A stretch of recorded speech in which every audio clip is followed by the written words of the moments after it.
কত ফুল গাছে রয়েছে, অন্যদিনকে ফুল পাই না, কত ফুল রয়েছে দেখতে পাচ্ছ। আর বৃষ্টি হচ্ছে যেহেতু সেই জন্য কেউ ফুলটা চুরি করতে আসতে পারেনি, এসছে, কিন্তু যতজন চুরি করতে আসে চোরের সংখ্যাটা একটু কমই হয়েছে। আর বৃষ্টির মধ্যে এইদিকে দেখো কি ফুল যেন এগুলো, আকন্দ ফুল, আজ ভর্তি ফুল রয়েছে। আর এই জায়গাটা দেখো একদম থোকা ধরে রয়েছে, মনে হচ্ছে যেন এত ভাল লাগছে। কিন্তু সব ফুল যদি তোলা যায়, আমার শীত তো একদম ছোট্ট, যার জন্য এত ফুল লাগে না, কিন্তু সাদা ফুল লাগে, কিন্তু সাদা ফুলটা হচ্ছে সব চোরে চুরি করে নিয়ে চলে যায়। আজকে বৃষ্টির জন্য নিতে পারেনি। ফুল তো তোলাই যাবে না, কারণ অনেক উঁচুতে রয়েছে। দেখো আমি ছাতা নিয়ে বেরিয়েছি ফুল পাড়তে। উচ্ছেগুলো রেখেছিলাম কেটে, এই রকম অবস্থা হয়ে গেছে, মানে পুরো জল দিয়ে ধোয়া হয়েছে যেহেতু, সেই জন্য এই অবস্থা, এ আর রান্না করা যাবে না। আর এখানে লাল শাক বাছলাম, লাল শাকগুলো বেছে উঠে রাখলাম।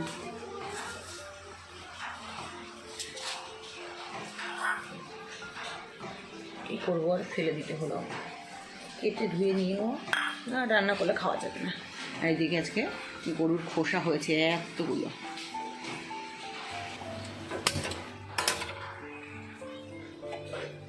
ডুগা ডুগা করে আজকের মতো ভাতের হাঁড়ি চাপিয়ে দিলাম। চাল ডাল ধুয়ে একবারেই বসিয়ে দিয়েছি। আর ওই টিস্যুটা হয়ে গেছিলো অনেক দিনকার, টিস্যুটা চেঞ্জ করা দরকার ছিল, চেঞ্জ করিনি। না চেঞ্জ করার কারণেই আমার আজকে এই হাল হয়েছে, মানে এতগুলো পাতা আমাকে নষ্ট হয়েছে। এগুলোটা বার করে রাখি, রান্নায় লাগবে।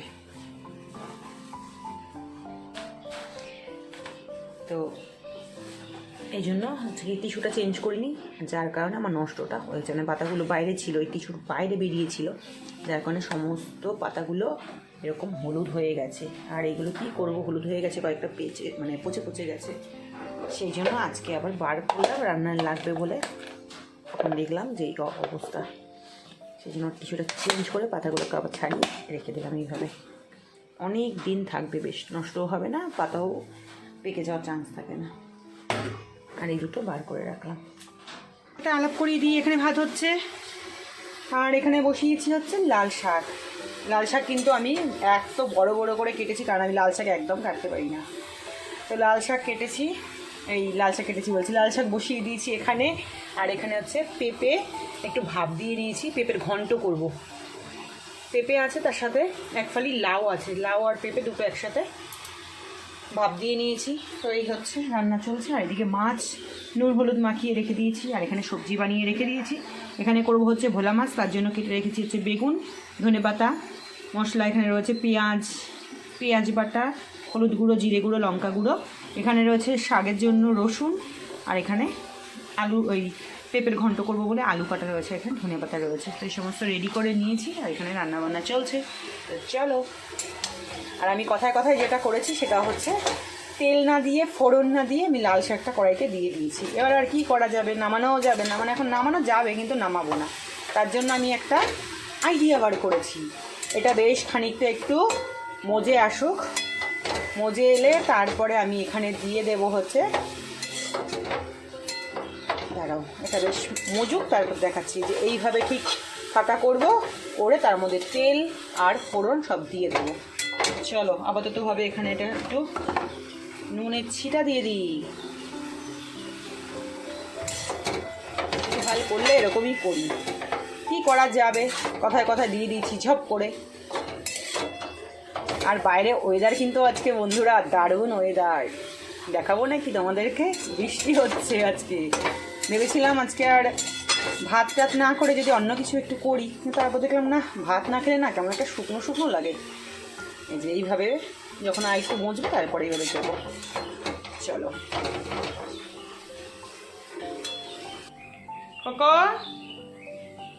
এই যে ঘরের অবস্থা, এত বড় ছেলে, ঘরের অবস্থা ঠিক এই রকম।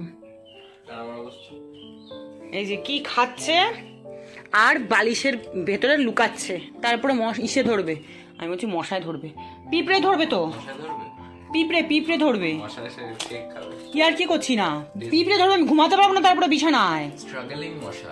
না তুই ঘুম থেকে উঠলেই এরকম করিস। মায়ের কথা কি, এই মশা এসে কেক খাবে, হরলিক্স খাবে।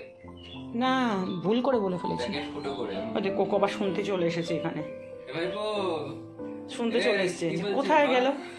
কি বলছে, কি বলছে তো? এটা দুষ্টু তো কি বলছে? কি বলছে?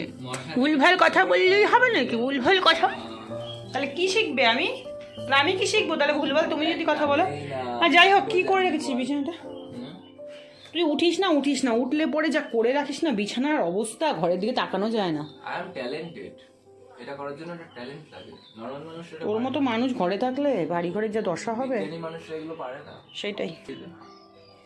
জলের বোতল দিতে দিচ্ছি। এইগুলো ও তো হিসু করছে না এখন, বিছানায় তো উঠছে না, তাহলে এগুলো ভাঁজ করে রেখে দে না। আমাকেই কেন করতে হবে? হ্যাঁ আমাকেই কেন করতে হবে? কোকো এখন আর হিসু করিস না, হ্যাঁ আমি সব রেখে দিই, ভাজ ফাজ করে সব রাখি, ঘরটা মুছবো। দৌড়াদৌড়ি করে কাজ করতে হয়, এই টাইমটাই যেন একটু দৌড়াদৌড়ির টাইম, নইলে দেখতে দেখতে দুপুর হয়ে যাবে, এদিকে আমার রান্নাই হবে না। চলো এই তো হয়ে গেছে। এক হাতে ক্যামেরা তো, আরেক হাতে দেখাচ্ছি, ওই জন্য একটু নড়াচড়া ব্যাপারটা হয়ে যাচ্ছে। এই যে এরকম করে মাঝখানটায় এরকম ফাঁকা করে নিলাম, এবার এখানটায় দিয়ে দেবো হচ্ছে তেল। কোকো তোর মামামের আজকে সব ঘেটে ঘ হয়ে যাচ্ছে, বুঝলি তো? তাড়াহুড়া করতে গেলে আমার এরকমই কথা এড়িয়ে যায়। দিয়ে দিলাম তেল, তার মধ্যে দিয়ে দেবো দাদা কালো জিরেগুলো কি ধুলো, তার মধ্যে দিয়ে দিলাম বেশ একটু কালো জিরে, আর দিয়ে দেবো এই রসুন কটা। এই রসুন কটা তো গোটা রয়েছে, এবার দেবো কী করে, খেতে করে দেবো। যতই রেডি করে রান্নায় বসি না কেন, এই রান্নায় যখন বসি তখন কিন্তু রান্না ঠিক তাড়াহুড়ো একটা না একটা লাগবেই লাগবে। কি হলো? আমাদের রান্না করছি তো শোনা, দাঁড়া রে, তুই আবার যুদ্ধ বাঁধাস না, তাহলে কিন্তু আজকে আমার রান্না আর কিছুই হবে না। হয়ে গেল আধ ভাঙা, দিয়ে দিলাম ফোড়নে।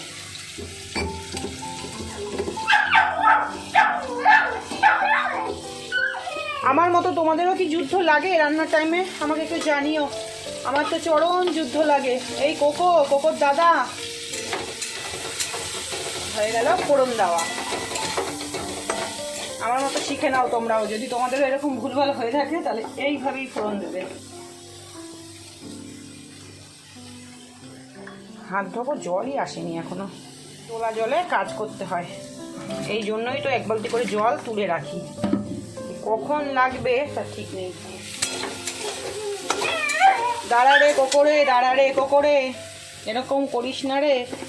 আজকে আমার এদিকে, আজকে বলে না রোজই আমার হয় এই গন্ডগোলটা, রোজ তাড়াহুড়ো তাড়াহুড়ো তাড়াহুড়ো।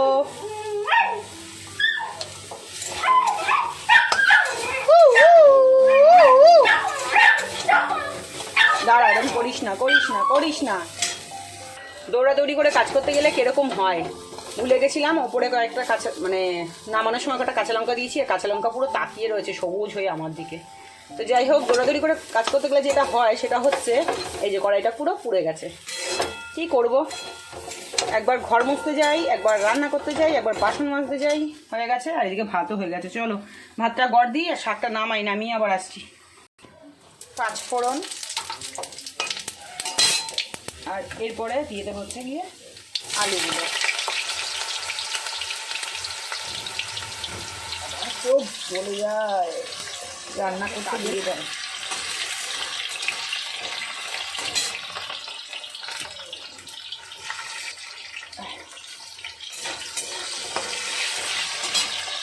কয়েক চেরা কাঁচা লঙ্কা, আর দেব সামান্য একটু জিরের গুঁড়ো। তো আদা বাটা দিলে বেশ ভালো লাগবেও, কিন্তু এখন আর আদাটা বাটার মতো সময় নেই, সেই জন্য দেখি এইভাবেই কাজটা চালাবো। হয়ে গেল, এবার এখানে দিয়ে দেবো এটা এই ধরনের কিন্তু একটা নেটের সত্যি কাজে লাগে, মানে নেটের একটা ঝুড়ি বেশ হাতল দেওয়া, ধরে মানে গরম থাকলে ধরা যায়, খুব সুবিধে হয়। চলো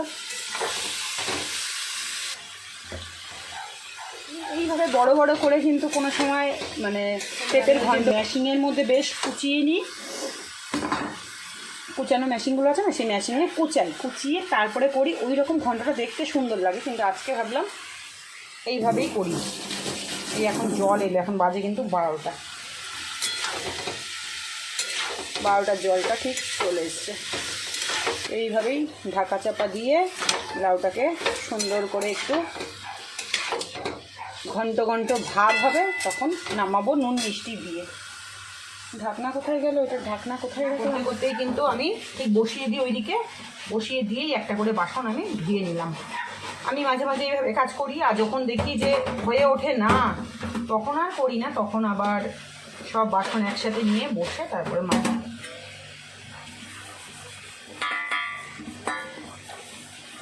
এভাবে করলে কি সময়টা নষ্ট হয় না। আর এদিকে কোকো এত চিল্লামিল্লি করছে, ওকে খাবার দেওয়া হয়েছে কিন্তু তারপরেও ওর চিল্লামিল্লি থামছে না।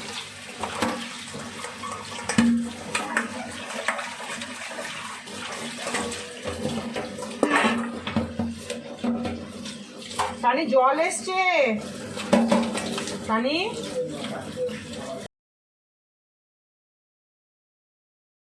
কপালে না থাকলে রান্না করা ভাতও যেমন কপালে জোটে না, তেমনি আজকে আমি রান্না করলাম ঠিকই, কিন্তু আমি ভাত আর পেটে দিতে পারলাম না। এরকম পরিস্থিতি হয়েছে আজকে। শুধুমাত্র আজকে ছেলেকে শাসন করেছি বলে বাড়িতে আমি সবার কাছে খারাপ, এবং আজকে আমার এই পদক্ষেপটা নিতে হয়েছে। তো অবশ্যই তোমাদেরকে বলবো কি পদক্ষেপ নিয়েছি। তো চলো, কি রান্না করেছি সেগুলো তো দেখিয়েছি। আর মাছটা টান টান করে বেগুন দিয়ে রান্না করেছিলাম, লাল শাক করেছি, হাঁড়ি ভরা ভাত থেকে গেল এভাবেই। কালকে ব্লগটা কন্টিনিউ করতে পারিনি, আর আজকে এখন দুপুর প্রায় 1টা মতো বাজে। আর এখন তোমাদেরকে একটু কথা বলে আজকের ব্লগটা, মানে গতকালকে ব্লগটা আজকে কমপ্লিট করেই।